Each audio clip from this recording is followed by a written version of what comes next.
Amigos, ¿cómo están? Muy buenos días. Haciendo un pausa en nuestras actividades, queríamos hablar de un tema bastante necesario. Eh, y si bien el Instituto Jurídico de la Cautelar de la Prisión Preventiva es uno de los más ¿no? Elementos a tomar en cuenta en nuestro catálogo procesal, ya que de él provienen diferentes problemáticas, ¿no? Y tanto es así que la Corte Suprema eh, ha realizado ciertos criterios o sea, en todo caso, se ha pronunciado en diversos plenos ejecutorias o sentencias sobre ¿no? los criterios a adoptar en los distintos tipos que reúne este instituto jurídico de la medida cautelar personal coercitivo de la prisión preventiva. Y es así que aún a la fecha tenemos una data bastante importante del Código Procesal Penal, o sea, de aproximadamente 14 años, ¿no? Desde el momento de su aplicación inicial, en 2006. No obstante, se suscitan ciertas dudas, se todavía persiste, ¿no? Las infracciones en cuanto a las garantías procesales, ¿no? Las garantías procesales que no es más que en todo caso, la verificación constitucional sobre la legalidad de esta prisión preventiva, ¿no? En ello, por ejemplo, queremos hablar específicamente sobre la prolongación de la prisión preventiva. La prolongación de la prisión preventiva no es más que una extensión de la prisión preventiva inicialmente decidido por un juez de garantías, requerido por un fiscal provincial, ¿no? Cual fuere su grado. Entonces, esta prisión preventiva, al cumplir el plazo determinado en delitos comunes, máximo 9 meses, ¿no? En delitos complejos 18 meses, o en una presunta organización criminal hasta de 36 meses. Supuestamente esta medida coercitiva inicial solicitada por el Ministerio Público debería servir para la realización de la investigación durante ese plazo. Esa sería la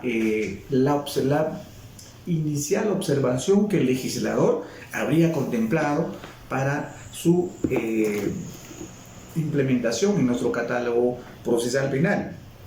Pero para ello, para que exista fiel cumplimiento de dicha especificación que señalo, se ha fijado normas, en todo caso, garantías y principios procesales, ¿no? Y es así que no solo para este instituto jurídico, como existe en el artículo 253, en el inciso numerales 1, 2 y 3, sino en el mismo objeto de la norma procesal, ¿no? Desde el título preliminar, artículo cuarto del título preliminar, por ejemplo, de este Código Procesal Penal, el mismo artículo primero también señala las garantías desde su génesis, ¿no? O sea, por ejemplo, cuando nos dice en el artículo primero del Código Procesal Penal, título preliminar, las partes intervendrán en el proceso con iguales posibilidades de ejercer las facultades y derechos previstos en la Constitución y en este Código. Los jueces preservarán, dice, el principio de igualdad procesal, debiendo allanar todos los obstáculos que impidan o dificulten su vigencia. Además, este catálogo procesal señala en este artículo primigenio, número 1, en el numeral quinto, el Estado garantiza la indemnización por los errores judiciales. Pero ¿qué sucede cuando ya estamos en la aplicación, por ejemplo, para la decisión de someter a este ciudadano investigado, ¿no?, a prolongarle una nuevo plazo de prisión preventiva, ¿no? Para ello existe la norma taxativa propia en nuestro catálogo procesal penal. ¿Y por qué hago esta pequeña reseña ¿no?, sobre la prolongación de la prisión preventiva? Es a razón que se me consultó En este fin de semana me llamaron señalándome, ¿no? Pidiéndome alguna recomendación. Por ejemplo, en el caso de este colega, pues se le venció el plazo de la prisión preventiva un día antes, o sea, se venció el plazo el día 24 de septiembre. Y el juzgado convoca audiencia de prolongación de la prisión preventiva el día 24, ¿no? ¿Para qué? Para que se desarrolle el día 25. Bien, entonces en ese caso,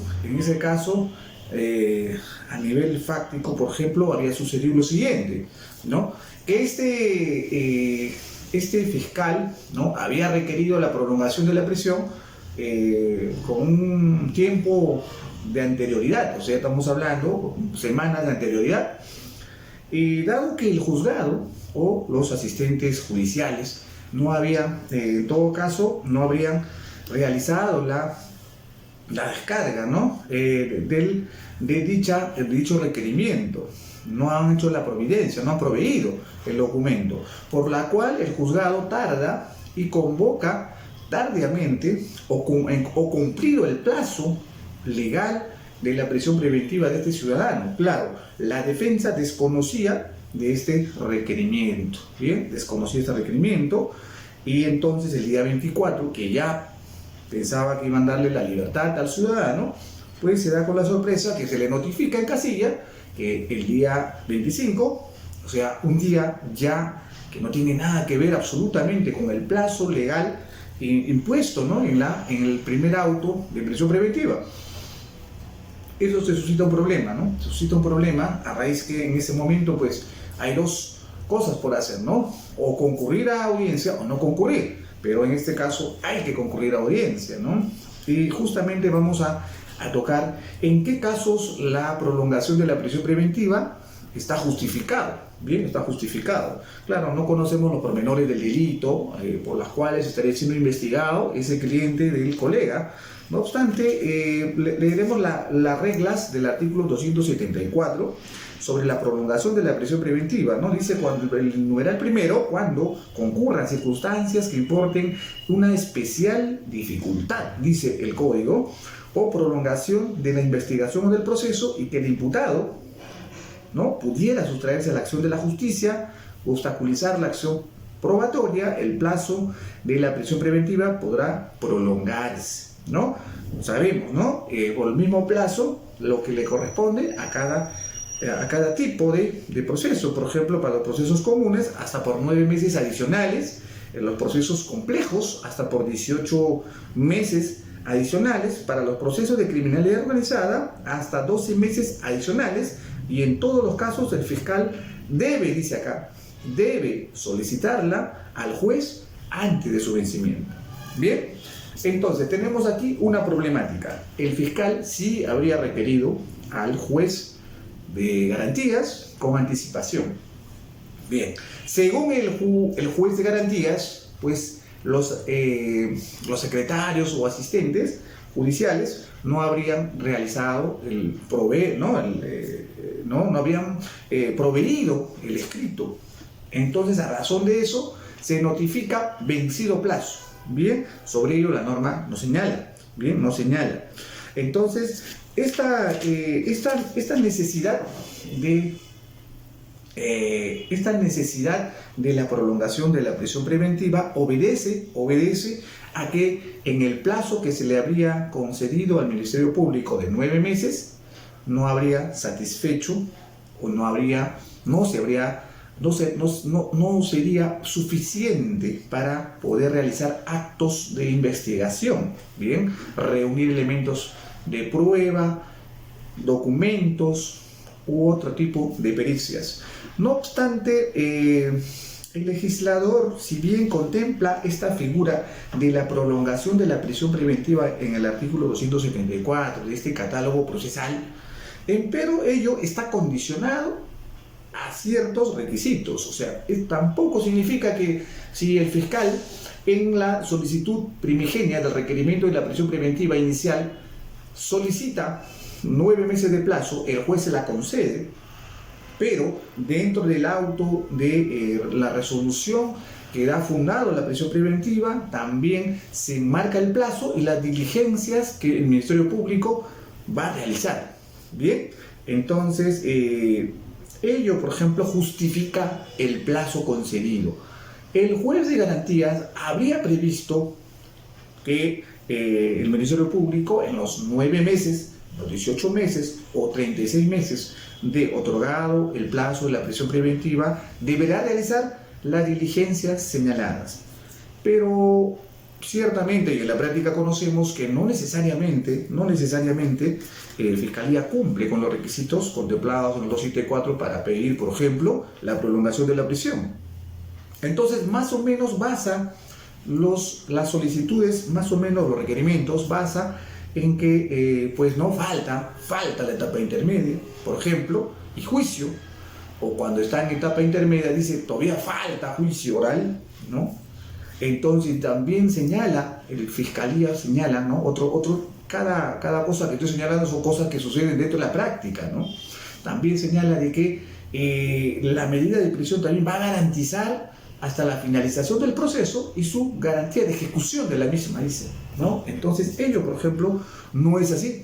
La Corte Interamericana de Derechos Humanos, en sendas resoluciones, en sendas sentencias, ha señalado, por ejemplo, y también en la observancia 1316 de la prisión preventiva, que el investigado, imputado con una medida cautelar, ¿no?, está en desventaja con otros que llevan sus procesos en libertad, en principio. Y segundo, también ha señalado la Corte Interamericana de Derechos Humanos de que no es aceptable que se diga que los investigados deban estar en la prisión preventiva hasta el momento que culmine juicio y que se le imponga una sentencia para efecto de cumplimiento o de ejecución. ¿Por qué? Porque la cesación, por ejemplo, aquí también nace otra figura de la cesación de la prisión preventiva, se puede solicitar en cualquier momento del proceso, incluso en juicio oral, ya que esta tipología dentro de la medida coercitiva de prisión preventiva, medida cautelar, esta tipología de prolongación, cesación, obedece a razones propiamente no procesales. O sea, ¿qué significa esto? Que la prolongación de la prisión preventiva debe estar sustentado cuando después que se emitió el auto de prisión preventiva, durante el cumplimiento del plazo, realizando actos de investigación, se haya advertido, ¿no?, nuevas circunstancias que importen una especial dificultad. Y esa especial dificultad deberá ser debatido en audiencia. Bien, esa especial dificultad no puede ser que todavía faltan otras etapas del proceso. Esa especial dificultad no puede ser las que ya se habrían señalado, las diligencias por realizar, o la demora fiscal, la demora procesal fiscal, que no se le puede cargar al imputado, ¿no? Entonces, esas omisiones en cuanto al plazo por parte fiscal no deben ser asumidas o recargadas al imputado. ¿Qué más debe haber? El proceso que importe en la prolongación del proceso y que dice que el imputado pudiera sustraerse a la acción de la justicia o obstaculizar. Esa de que el imputado podría sustraerse a la acción de la justicia o podría, ¿no?, obstaculizar. Creemos que eso no varía absolutamente nada desde el momento que se le impone el auto, se le funda la prisión, se le ingresa al penal. Eso no varía absolutamente nada, ¿no? Además hay que entender que el tema del peligrosismo procesal es subjetivo. En sus dos vertientes, el peligro de fuga subsiste, lo que puede así haber reducido. Pero muchos fiscales o jueces exigen que la defensa acredite que ya este imputado ya no va a fugar, ¿no? ¿Por qué sería eso, no? Estando preso él, ¿qué pudo haber cambiado? Es difícil. Ahora, en cuanto a la otra arista que viene a ser el peligro de obstaculización, la Corte Suprema en el acuerdo plenario 8/2019 ya ha señalado también, ¿no? Que la acción debe ser activa, ¿no? Que el peligro de obstaculización debe ser activa, debe decir cuánto presupuesto cuenta este ciudadano para fugar, qué es lo que podría realizar, y no es solamente especulativa, sino debe ser activa. El ciudadano investigado deberá ser enmascarado cuáles los recursos con los que cuenta que podría obstaculizar. ¿Qué podría obstaculizar? No basta decir obstaculizará, sino tendrá que decir a quiénes obstaculizará y cómo lo hará. Si no se puede responder eso, tampoco estaríamos dentro de este supuesto. Bien, entonces, para ir terminando la idea de la prolongación, básicamente, tenemos que decir que la prolongación de la prisión preventiva solo obedecerá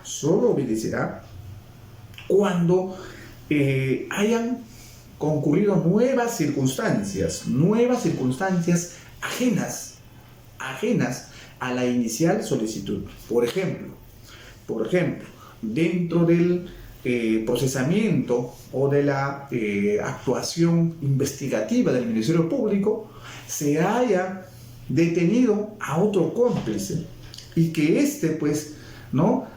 Tuviese elementos de prueba que tendría que actuarse, ¿no? Todavía tendría que actuarse, u otros imputados, o de repente haber encontrado, por ejemplo, el tráfico ilícito de drogas, por ejemplo, un investigado, pues, ¿no? Si se le encontró con 1 kilo, luego investigando se encontró que este señor guardaba, pues, 200 kilos más por allí. Entonces son circunstancias que tienen que ser discutidas en audiencia, que tienen que darle cumplimiento a la norma taxativa, y la interpretación de esta debe ser también conforme a las exigencias. Por ejemplo, no debe ser la exigencia con un estándar muy alto sobre el tercer supuesto, por ejemplo, sustraerse de la acción de la justicia o peligrosismo procesal, porque creemos que eso no cambia absolutamente nada desde el momento que está detenido. Ante un nacimiento de un hijo podría de repente tener más arraigo, no sé, creemos ello, ¿no? Entonces es difícil que cuando un juez de garantías te dice a la defensa, señor, pero el peligro de fuga todavía subsiste, ¿no? O ha variado algo, ¿no? No, señor, lo que se entregó la documentación, por ejemplo, sobre sus arraigos, eso es lo que hay.